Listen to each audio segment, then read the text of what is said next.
Tepuk tangan yang terbaik buat Tuhan Yesus Kristus. Haleluya. Silakan duduk Bapak Ibu Saudara. Shalom, selamat sore. Ada kabar baik tentunya sore hari ini. Amin. Karena kita bersama-sama menikmati bagaimana kebaikan Tuhan. Itu sungguh tidak pernah berhenti dalam hidup kita. Kalau kita mau hitung kebaikan Tuhan, tangan kita, jari kita tidak akan pernah cukup. Betul Bapak Ibu? Untuk itu kenapa hari ini kita memuji Tuhan?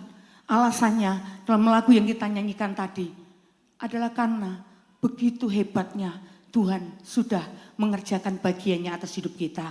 Hari ini kita akan belajar bersama-sama tentang sebuah tema dalam minggu ini, yaitulah pujian yang membebaskan. Sepanjang bulan ini kita sedang menghidupi sebuah tema yang sangat powerful, yaitu adalah deklarasi iman.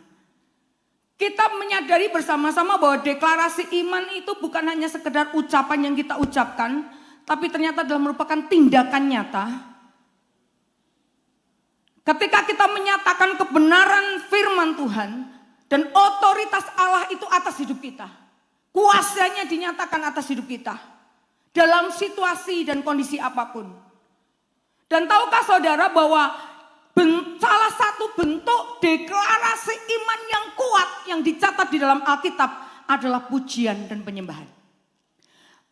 Karena itu mengapa sore hari ini kita akan bicara tentang pujian yang membebaskan. Karena pujian itu bukan sekedar lagu yang kita nyanyikan. Pujian itu bukan sekedar lagu cepat, lagu lambat. Tapi pujian itu berbicara tentang ekspresi cinta. Pujian itu berbicara tentang respon hati kita terhadap siapa Tuhan dan apa yang telah Dia lakukan. Ketika kita meresponi apa yang sudah Tuhan kerjakan dalam hidup kita, maka seperti lagu yang kita nyanyikan, penyembahan yang kita barusan lakukan, maka mulut kita tidak akan pernah berhenti. Kita akan mengakui Tuhan, kita akan meninggikan Tuhan, kita akan menceritakan dan memuliakan kebesarannya. Ternyata pujian itu ada respon hati kita terhadap apa yang Tuhan sudah kerjakan dalam hidup kita. Makanya tidak dipungkiri, akhir-akhir ini orang percaya kehilangan antusiasme untuk menyembah, memuji Tuhan. Gereja-gereja sedang kehilangan pujian penyembahan yang menggetarkan surga katanya. Kenapa? Karena seringkali kita melupakan bahwa pujian itu bukan hanya nyanyian yang keluar dari mulut kita, mengikuti WL yang memimpin, mengikuti musik yang begitu menggairahkan, begitu diaransemen dengan hebat, bukan. Tapi pujian adalah ekspresi kita, respon hati kita terhadap apa yang sudah Tuhan kerjakan dalam hidup kita.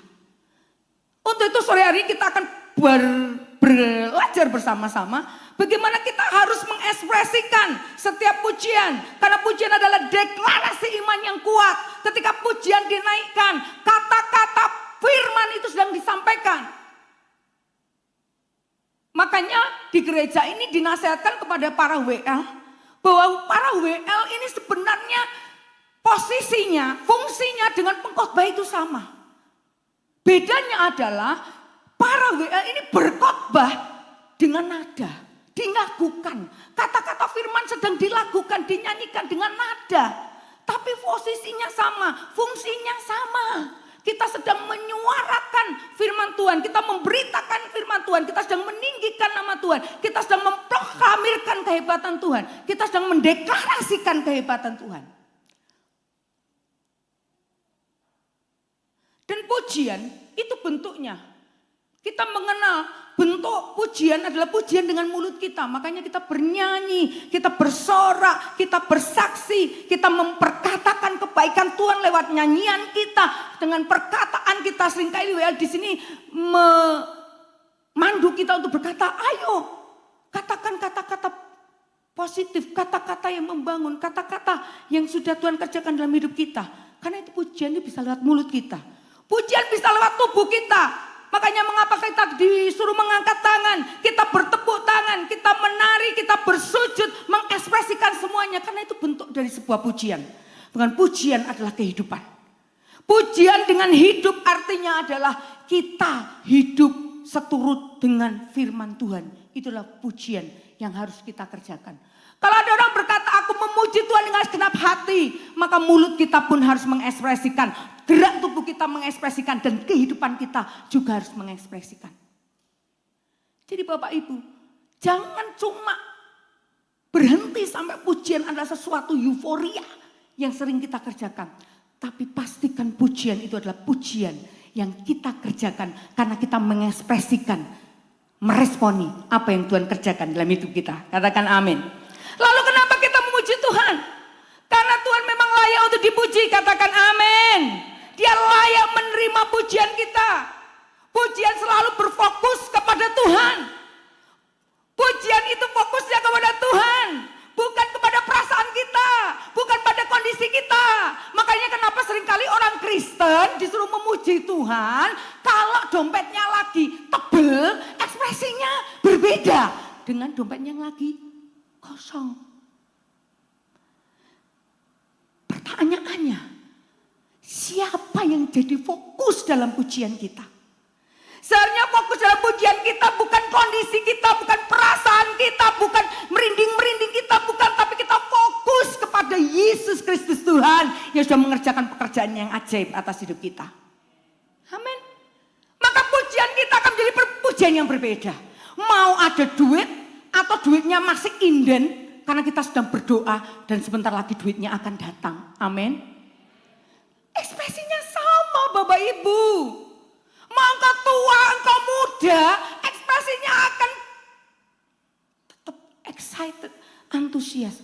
Bapak Ibu, tahun ini umur saya 44 tahun.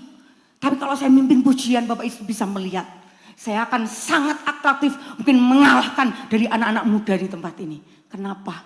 Karena saya tahu kebenaran tentang pujian penyembahan. Kalau hari ini Bapak Ibu mendengar akan firman ini, akan terjadi terobosan saat kita memuji Tuhan. Katakan amin. Aku introvert Kak.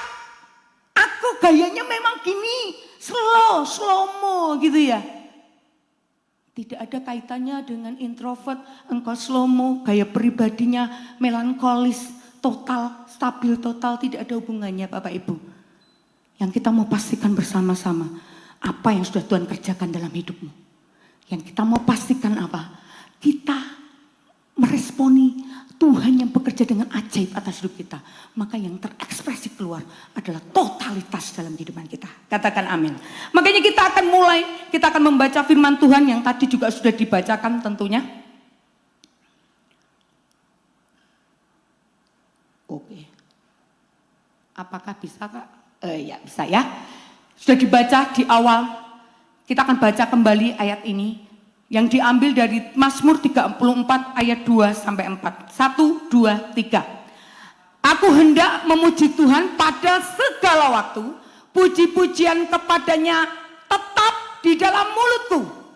Karena Tuhan jiwaku bermegah. Dialah orang-orang yang rendah hati mendengarnya dan bersukacita. Muliakanlah Tuhan bersama-sama dengan aku. Marilah kita bersama-sama memasyurkan namanya. Katakan amin. Kalau kita belajar di Mazmur ini ditulis oleh seorang raja yang terkenal di Alkitab, yang namanya sampai hari ini termasyur, yaitu Raja Daud. Waktu Raja Daud nulis Mazmur ini, keadaannya bukan keadaan yang baik-baik saja Bapak Ibu. Dia sedang menikmati kemegahan istana, dia sedang menikmati masa-masa kejayaan. Bukan Bapak Ibu. Mazmur ini ditulis setelah dia mengalami bertubi-tubi dalam kehidupannya. Permasalahan. Dia harus menghadapi Raja Saul yang terus mengejarnya. Tujuannya satu, untuk membunuhnya. Sampai dia harus lari. Daud lari. Dia lari. Kemudian dia mencari suaka untuk perlindungan. Dia tinggal di negeri musuhnya. Di negeri Gad. Kalau kita tahu sejarah historinya, Daud pernah mengalahkan pahlawannya Gad. Yang adalah musuh dari Daud, yaitu Goliat. Orang Filistin. Kita tahu bahwa Daud sampai ngalami dia harus di tempat musuh dan akhirnya dalam singkat cerita dia konangan tahu Bapak Ibu, ketahuan, itu bahasa Jerman ya, ketahuan, dia ketahuan, dan waktu ketahuan dia pura-pura gila untuk melindungi dirinya. Bayangkan Bapak Ibu, ironis sekali. Tapi Bapak Ibu, yang menarik di sini adalah POV-nya Daud. Point of view-nya Daud ini berbeda. Ketika dia dientaskan dari masalah, yang dilakukan Daud adalah dia tidak sedikit pun memakai namanya, memakai pendapatnya, memakai strateginya, dimasukkan dalam pujian kepada Tuhan. Yang muncul dalam hidupnya adalah dia berkata bahwa semua yang terjadi di dalam hidupnya itu karena kebaikan dan kemurahan Tuhan. Maka Mazmur ini muncul, aku hendak memuji Tuhan pada segala waktu. Masa ketakutan memang ada, tekanan hidup ada, bertubi-tubi masalah datang kepada Daud. Tapi lihat, ketika dia akhirnya menemukan jalan keluar dengan caranya sendiri, dia pura-pura gila. Dia bisa berkata, ini karena aku nih hebat nih, aku pinter nih, aku cerdik. Tetapi dari Mazmur yang kita baca, tidak ada sedikit pun unsur Daud yang berkata, karena aku, karena kehebatanku, karena kepiawaianku, karena strategiku. Tapi semuanya dia katakan, karena Tuhan yang sudah melepaskanku. Untuk itu aku memuji Tuhan di segala waktu. Luar biasa Bapak Ibu. Kita belajar point of view ini. Seringkali dalam kehidupan kita juga diperhadapkan dengan rupa-rupa hal yang terjadi dalam hidup kita. Tapi tahukah kita, pujian itu akan membebaskan kita ketika fokus kita itu bukan pada masalah tetapi kepada Tuhan. Daud mengajarkan kepada kita, ketika masalah datang, ketika dia menulis Mazmur, dia tidak mau membuat kita semua berpikir bahwa kita akan fokus pada masalah ini loh tekananku, ini loh masalahku. Bukan Bapak Ibu. Tapi pujian yang membebaskan itu terjadi ketika kita fokus bukan pada masalah tetapi kepada siapa pemilik kehidupan kita. Katakan amin. Makanya Daud berkata, muliakanlah Tuhan bersama-sama dengan aku. Kata muliakanlah dalam bahasa aslinya itu dipakai kata gadal. Berarti membuat sesuatu menjadi besar. Cara pandang Daud terhadap masalah memang ada.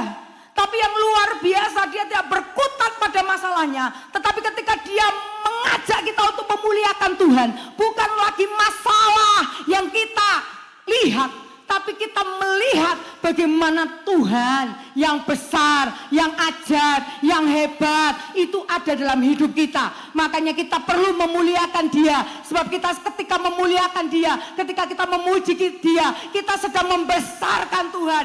Kebesaran Tuhan melebihi besarnya masalah kita. Kebesaran Tuhan melebihi semua yang sedang kita hadapi hari-hari ini. Katakan amin. Saat kita berfokus pada masalah itu akan terlihat raksasa dan Tuhannya kecil. Tapi sebaliknya ketika mulut kita memuliakan Tuhan, seperti nasihatnya Raja Daud, muliakanlah Dia. Artinya engkau harus membuat Yesus lebih besar dari semua masalahmu. Pandang Yesus lebih besar dari semua hal yang sedang hari-hari ini engkau hadapi. Daud menasihatkan, jangan lagi lihat masalahmu. Kalau kau terus melihat masalahmu, maka Yesus akan terlihat lebih kecil dari masalahmu. Tapi yang Daud mau nasihatkan buat kita, bukan masalah lagi, tapi muliakan Tuhan. Ketika pujian dinaikkan, kita memuliakan Tuhan, artinya kita sedang membesarkan Dia. Dia sungguh Allah yang besar, Bapak Ibu. Makanya di situ saya kasih sebuah ilustrasi, analogi. Ketika kita naik pesawat, saya berharap kita semua sudah pernah naik pesawat Bapak Ibu. Kalau belum, akan saya gambarkan. Jadi ketika kita naik pesawat, duduk di samping jendela, ya kan? Di samping ada jendela. Waktu pesawat itu masih ada di pacuan, landasan pacuan itu, dia dikelilingi oleh gedung-gedung. Betul Bapak Ibu? Gedung-gedung, ada pesawat-pesawat. Maka yang terlihat, wah ruwet sekali ya nih. Ya kan? Ini semua mengerumuni, semua mengepung, semua ada di sini. Tapi begitu kita nanti naik, pesawat itu mulai naik dan naik.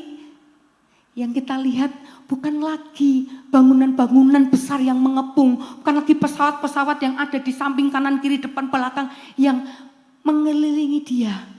Tapi kita melihat masa gedung-gedung itu akan terlihat kecil ketika kita ada di ketinggian. Betul Bapak Ibu? Kita akan melihat yang tadinya kelihatan besar. Itu ketika kita terus naik, kita melihat dari jendela pesawat yang tadinya besar, kita semakin tinggi, semakin kecil, tinggi lagi, semakin kecil. Sampai akhirnya tidak terlihat. Dari analogi ini, kita sedang belajar. Daud sedang ngasih tahu kita, ketika kita memuji Tuhan, ketika kita memuliakan Dia, membesarkan namanya, kita ibarat sedang naik pesawat itu Bapak Ibu. Mungkin masalah itu ada di sekeliling kita. Mungkin itu masalah sedang mengepung seperti Daud menghadapi musuhnya. Mungkin kehidupan kita sedang dihadapkan dengan tantangan demi tantangan, kebutuhan yang harus kita selesaikan. Tapi begitu kita memuji Tuhan, memuliakan Dia, aku punya Tuhan yang besar, yang telah berjanji dan sanggup menggenapi. Imanku bersepakat percaya kuasanya. Masalah yang besar, kebutuhan yang besar terlihat kecil karena semakin kita naik tinggi, masalah itu tidak terlihat lagi. Yang kita lihat adalah kemuliaan kita di atas. Ketika kita bersama-sama dengan Tuhan, ibarat kita naik pesawat, yang kita lihat adalah wow, menakjubkan sekali ciptaan Tuhan, menakjubkan sekali perbuatan Tuhan, menciptakan langit bumi dan isinya. Bapak Ibu, kalau ada di ketinggian, engkau hanya akan berkata wow, wow, wow. Makanya mari, pujian yang kita naikkan bukan sembarang nyanyian Bapak Ibu. Mari kita lihat dari cara pandang Daud melihat masalah.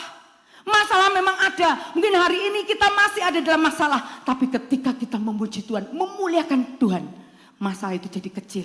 Tapi Tuhan jauh lebih besar dari semua masalah yang sedang kita hadapi. Katakan amin. Saya memotivasi kita semua untuk kita hidup mendeklarasikan kebesaran Tuhan, mendeklarasikan iman kita bahwa Tuhan itu Tuhan yang besar, Tuhan yang dahsyat, Tuhan yang perkasa. Jangan mau dikalahkan dengan masalah hidup kita. Jangan mau diperbudak dengan masalah hidup kita. Pastikan hidup kita hari-hari ini Bapak Ibu, pandang Yesus, naik dengan pujianmu, besarkan Tuhan dalam hidupmu. Dia semakin besar, kita semakin kecil. Maka hidup kita, mungkin masalah tetap ada, tapi iman kita bangkit. Kita masih berpikir dengan tenang, kita berpikir dengan jernih. Tuhan menuntun hidup kita, bahkan Dia yang punya kuasa, yang sanggup membalikkan keadaan, mengubah keadaan, yang menjadikan yang tidak ada menjadi ada dalam hidup kita. Katakan amin. Yesus terlalu dahsyat Bapak Ibu, maka agungkanlah Dia.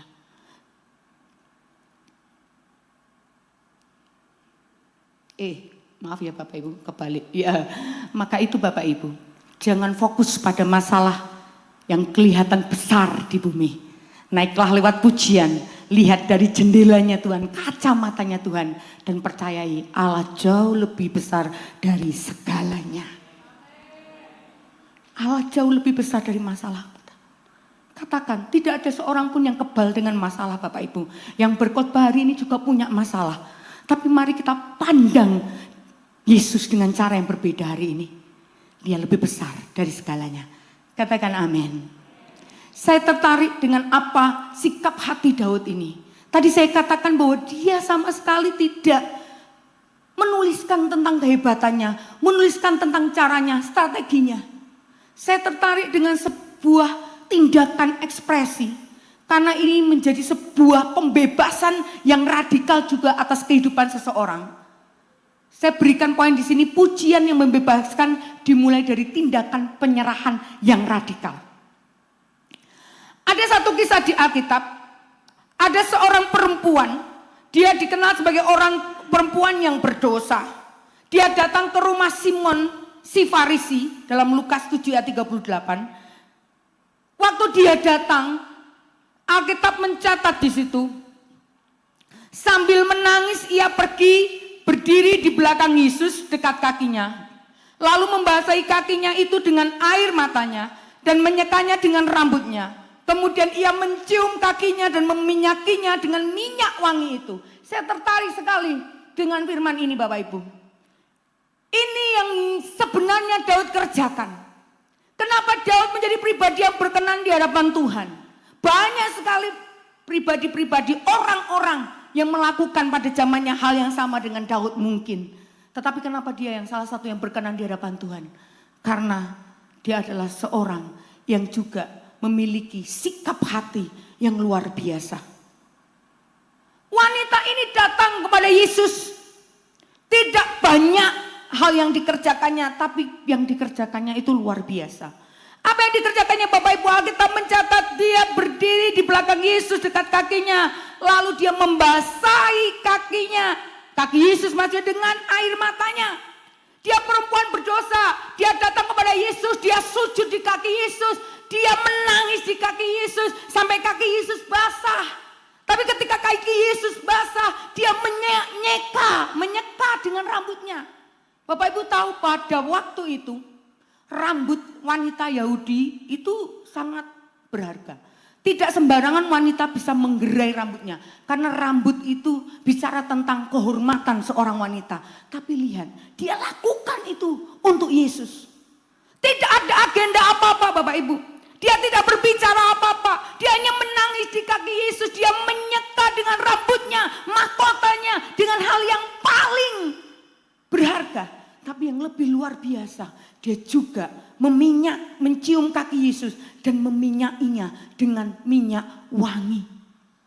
Dan pada waktu itu orang-orang mencela, ngapain kamu lakukan itu? Wanita berdosa. Yang kau lakukan itu sia-sia, pemborosan, ngapain? Alkitab memang tidak mencatat berapa harga dari minyak wangi itu. Tapi rata-rata minyak wangi pada zaman Alkitab itu harganya adalah 300 dinar Bapak Ibu. Dan 300 dinar itu adalah upah 1 hari kerja.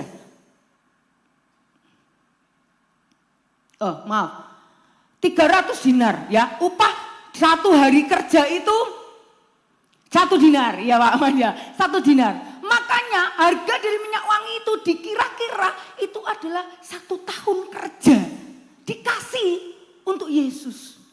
Bapak Ibu, bicara tentang pujian, Daud mengajar kita ketika memuliakan Tuhan dalam segala waktu, dalam segala keadaan. Yang Daud ingin lakukan, yang sudah dia lakukan dan ingin kita lakukan adalah datang kepada Yesus. Fokusnya kepada Yesus.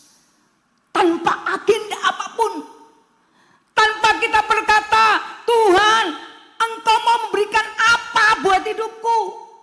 Tapi yang dilakukan oleh perempuan ini sedang mengajar kita ketika kita datang memuji Tuhan. Ketika kita datang kepada Yesus, fokus kita hanya Yesus. Katakan amin.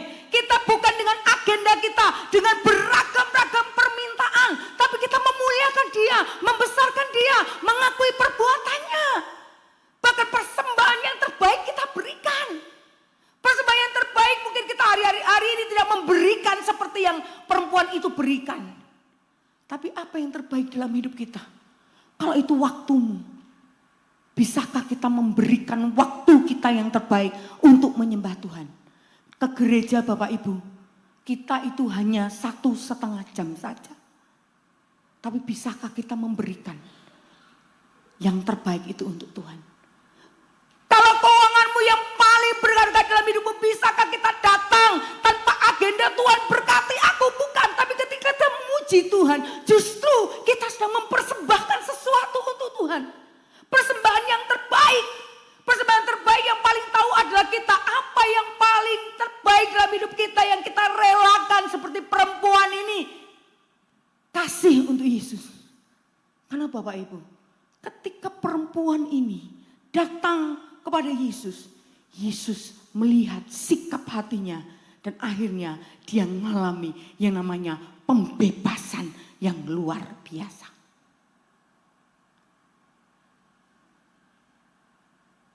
Pujian sejati membebaskan kita dari ketakutan akan pendapat orang lain. Ketika kita memuji Tuhan, kita datang pada Tuhan. Banyak orang di sekitar kita bilang, oh sok rohani, ya kan? Anak muda zaman sekarang, kalau sudah nyetel lagu rohani, kemayu rohani katanya gitu ya. Makanya dia buru-buru ganti lagu yang lain. Pujian yang sejati membebaskan kita dari ketakutan akan pendapat orang lain. Sekarang kalau kita memuji Tuhan, kita akan bebas mengekspresikan karena kita tidak lagi peduli dengan pendapat orang lain. Seorang perempuan berdosa, saking fokusnya sama Yesus, dia tidak peduli orang ngomong apa. Yang penting aku datang kepada Yesus. Dan apakah kita sudah melakukannya hari ini? Tidak masalah apa kata orang di sekitarku. Aku mau mengekspresikan, aku mau melompat, aku mau memuji, aku mau sujud, aku mau apapun. Ekspresikan itu Bapak Ibu ketika kita memuji Tuhan. Karena bentuk ekspresi kita itu sedang menyatakan seberapa besar hebatnya Tuhan bekerja dalam hidup kita. Karena itu ekspresi. Kalau kita mengalami Tuhan begitu dahsyat, maka mulut kita tidak akan pernah berhenti untuk meninggikan Dia. Ekspresi kita tidak akan berhenti untuk kita mengekspresikan yang terbaik untuk Dia. Katakan amin. Pujian sejati membebaskan kita dari kebanggaan diri. Perempuan itu menyeka rambutnya, kehormatannya hari itu. Dia taruh serendah-rendahnya. Ketika kita datang pada Yesus dalam pujian, taruh semua apa yang menjadi kebanggaan kita. Dan kita berkata, Tuhan ini aku datang apa adanya di hadapan-Mu. Maka pujian itulah yang dilihat oleh Tuhan adalah sikap hati. Nah, pujian yang lahir dari hati hancur yang berserah membawa pembebasan yang mutlak. Di akhir cerita dari perempuan ini, apa yang membuat dia mengalami pembebasan? Tuhan berkata, dosamu telah diampuni, pergilah dengan selamat. Hari itu seorang perempuan berdosa, tidak ada agenda apa-apa. Dia tidak berkata, Tuhan tolong aku, Tuhan bebaskan aku, tidak. Tapi persembahan yang terbaik, ekspresi yang terbaik, membebaskan dia secara mutlak dari dosa masa lalu, dari setiap pelanggaran yang dia buat, dari semua dosa-dosa yang sudah dia lakukan. Hari itu belenggu dipatahkan, dia menjadi orang bebas, merdeka oleh karena ekspresi yang dia lakukan dalam memuji Tuhan, datang kepada Tuhan.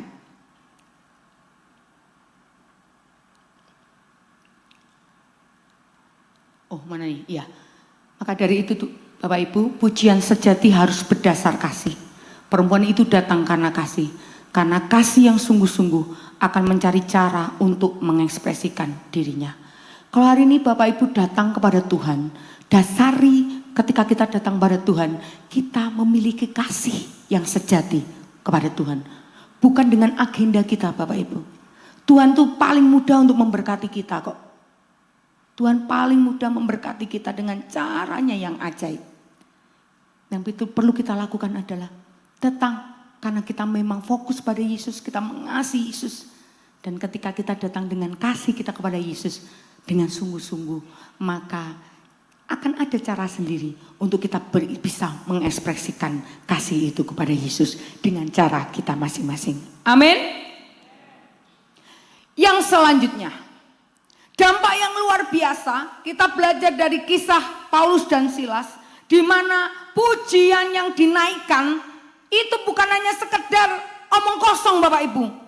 Pujian itu bisa membebaskan dan itu hanya terjadi di awang-awang. Bapak Ibu, kalau Bapak Ibu membaca kisah ini, Bapak Ibu akan melihat bagaimana Tuhan bekerja dengan caranya yang ajaib. Dia bekerja supranatural dan itu terlihat oleh mata. Bapak Ibu tahu ketika itu Paulus dan Silas dipenjara karena memberitakan jalan keselamatan. Mereka dituduh, mereka difitnah macam-macam. Akhirnya dijebloskan dalam penjara. Dia bisa cerita banyak Bapak Ibu karena waktu terbatas. Bapak Ibu bisa baca sendiri. Tetapi kisahnya Bapak Ibu, ketika ada di dalam penjara, masalah lagi kan ini, dalam masalah, dalam tekanan, dalam keadaan yang tidak baik, apa yang terjadi Bapak Ibu? Mereka itu memuji Tuhan dengan lantang. Di Alkitab dikatakan mereka tidak memuji Tuhan dalam hati, mereka tidak memuji Tuhan dengan bisi-bisi, tapi mereka memuji Tuhan dengan lantang, dengan berani, dengan ekspresi. Sampai tetangga kanan kiri penjara itu mendengar Bapak Ibu. Makanya kenapa kalau kita memuji Tuhan kita sedang diajar untuk kita tidak menjaga image. Banyak orang yang memuji Tuhan itu malu-malu karena takut kalau mukanya jelek. Iya kan kok gitu kan ya. Aduh nanti kesorot kamera. Ya kan nanti diupload di YouTube. Aduh malu. Aku gini aja kalem. Dimanis-maniskan gitu kan Bapak Ibu. Tidak boleh jaim Bapak Ibu. Karena Tuhan suka melihat ekspresi kita ternyata. Walaupun Tuhan memang bisa mengerjakan bagiannya karena kehendaknya. Tapi kita belajar di kisah ini. Ketika mereka memuji Tuhan hari itu terjadilah gempa bumi yang dahsyat. Sehingga sendi-sendi penjara itu goyah. Dan seketika itu juga terbukalah semua pintu dan terlepaslah belenggu mereka semua. Haleluya. Kita tahu bahwa pujian ini memiliki kuasa.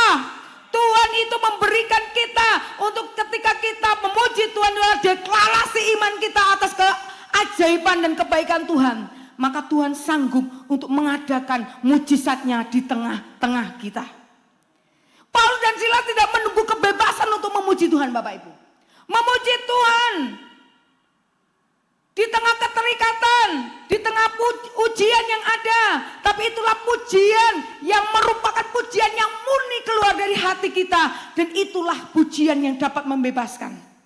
Pujian yang kita naikkan dapat membawa dampak yang nyata. Karena melalui pujian kita menyatakan iman kepada Allah yang berkuasa untuk bertindak. Dengan pujian kita tidak bisa mengendalikan Tuhan. Karena semua berkat, semua mujizat itu Tuhan yang mengerjakan. Tetapi pujian menyatakan iman kita kepada Tuhan yang sanggup untuk mengubah keadaan. Ada kisah di Alkitab, Tuhan tidak punya acara untuk menyembuhkan seorang wanita yang sakit pendarahan. Tapi karena dia datang kepada Tuhan. Dia datang dengan kerinduan, dia datang dengan hatinya, dengan iman percayanya. Hari itu dia menyentuh jubah Tuhan Yesus dan dia sembuh. Tuhan sampai heran, loh kok ada kuasa keluar dari tubuhku? Karena ada seseorang yang datang dengan kerinduan, dengan ekspresi. Datang bukan hanya berteriak Tuhan tolong aku. Tapi dia datang dengan gairah, datang dengan ekspresi, datang dengan kemauan yang luar biasa, datang dengan sungguh-sungguh. Maka mujizat itu bisa terjadi atas kehidupan kita. Tuhan tidak punya agenda untuk wanita itu. Tapi karena kesungguhan hati, sikap hati kita. Tuhan maha luar biasa dahsyatnya. Dia bisa membalikkan keadaan kita. Pintu yang tertutup bisa dibuka. Hari-hari ini kita yang merindukan. Pintu-pintu dibukakan dalam hidup kita. Dalam kuliah kita. Dalam pekerjaan kita. Dalam keluarga kita. Ini waktunya Tuhan akan berbicara. Dan bekerja di tengah-tengah kita. Katakan amin. Kebalik terus ya, maaf Bapak Ibu. Ya, dan yang poin yang terakhir, pujian membebaskan dengan membawa kemenangan. Ini pasti hal yang sangat menggairahkan buat kita kalau kita bicara tentang kemenangan. Katakan amin. Kita tidak bisa membaca ayatnya, tapi hal yang luar biasa terjadi ketika Yosafat menghadapi tekanan. Masalah lagi Bapak Ibu. Justru yang luar biasa, orang-orang ini yang hari ini kita belajar dalam keteladanan mereka di tengah tantangan, permasalahan yang mereka lakukan, bukan keluh kesah yang keluar dari mulutnya, tapi yang keluar dari mulutnya adalah pujian bagi Tuhan. Yang ingin saya katakan di sini adalah Bapak Ibu, ketika kita memuji Tuhan, Tuhan bisa melakukan kemenangan dan membawa kita ke dalam kemenangan kepada kemenangan. Katakan amin. Yosafat ngadepi musuh. Tapi yang luar biasanya, sisi yang lain yang Tuhan tunjukkan untuk Yosafat adalah ketika Yosafat itu bersepakat dengan rakyatnya. Mereka tidak mengambil strategi perang, senjata yang paling mutakhir, bukan yang paling hebat, bukan pahlawan-pahlawan, prajurit-prajurit yang hebat, tentara-tentara yang kompeten mumpuni yang dimajukan. Tapi hari itu mereka mendapat hikmat bahwa mereka justru memilih orang-orang yang akan menyanyi nyanyian bagi Tuhan. Mereka memuji Tuhan dalam pakaian kudus dan semarak. Dan pada waktu mereka keluar di depan orang-orang bersenjata sambil berkata, pujilah Tuhan bahwasanya untuk selama-lamanya kasih setianya. Ketika mereka mulai bersorak-sorai dan menyanyikan nyanyian pujian, dibuat Tuhanlah penghadang terhadap Bani Amon dan Moab dan orang-orang dari pegunungan Seir yang hendak menyerang Yehuda, sehingga mereka terpukul kalah. Ajaib. Pujian yang dinaikkan, sorak-sorai yang dinaikkan, itu membuat Tuhan bekerja dengan caranya yang ajaib. Yosafat tidak berperang, tapi yang berperang adalah Tuhan ganti Yosafat. Seringkali dalam kehidupan kita pakai cara berpikir, aku harus pakai strategi apa, aku harus menghubungi siapa, aku harus minta tolong pada siapa. Tapi hari ini kita melihat bagaimana Tuhan juga bisa bekerja dengan ajaib, berperang ganti kita. Karena ada pujian yang dinaikkan, ada sorak-sorai yang mendahului sebelum kemenangan itu tiba. Dan kemenangan yang kita sorak-soraikan itu terjadi dengan nyata di depan kita. Bapak Ibu, hari-hari ini ketika kita memuji Tuhan, jangan pakai strategi kita, jangan pakai hal-hal yang kita tahu. Tapi datang dengan hati, datang dengan kerinduan, datang dengan ekspresi yang terbaik dari hidup kita. Datang karena kita tahu, kita mengenal Tuhan yang besar, yang ajaib, yang sudah melakukan banyak perkara yang ajaib dalam hidup kita. Kita datang kepada Tuhan dengan hati yang bersyukur kepadanya. Dan Dia yang sanggup untuk menyatakan kemenangan dalam hidup kita. Katakan amin. Ketika kita mulai membuka mulut dan mengekspresikan pujian di tengah kepungan masalah, kita sedang memindahkan peperangan itu dari tangan kita ke tangan Tuhan. Katakan amin. Saat kita memuji Tuhan di depan musuh-musuh, kita sedang mendeklarasikan bahwa Allah jauh lebih besar dari kepungan itu. Dan ketika Allah turun tangan, belenggu akan patah dan musuh akan dikalahkan. Dan hari ini itu akan terjadi bagi kita yang siap untuk menerima Tuhan mengadakan pembebasan dalam hidup kita. Kalau ditanya hari ini Bapak Ibu, seberapa banyak yang rindu untuk mengalami pembebasan yang datangnya dari Tuhan? Mari kita berdiri bersama-sama, kita akan berdoa Bapak Ibu. Dan kita pastikan malam hari ini bahwa kita datang kepada Tuhan bukan dengan segala agenda kita. Tapi kita datang karena kita mempercayai bahwa Dia Tuhan yang ajaib, yang besar, yang hebat dalam hidup kita. Katakan amin. Dia yang sanggup untuk menolong kita. Dia yang memang layak untuk terima setiap pujian kita. Mujizat-mujizat itu datang ketika kita datang dengan hati yang menyenangkan akan Dia.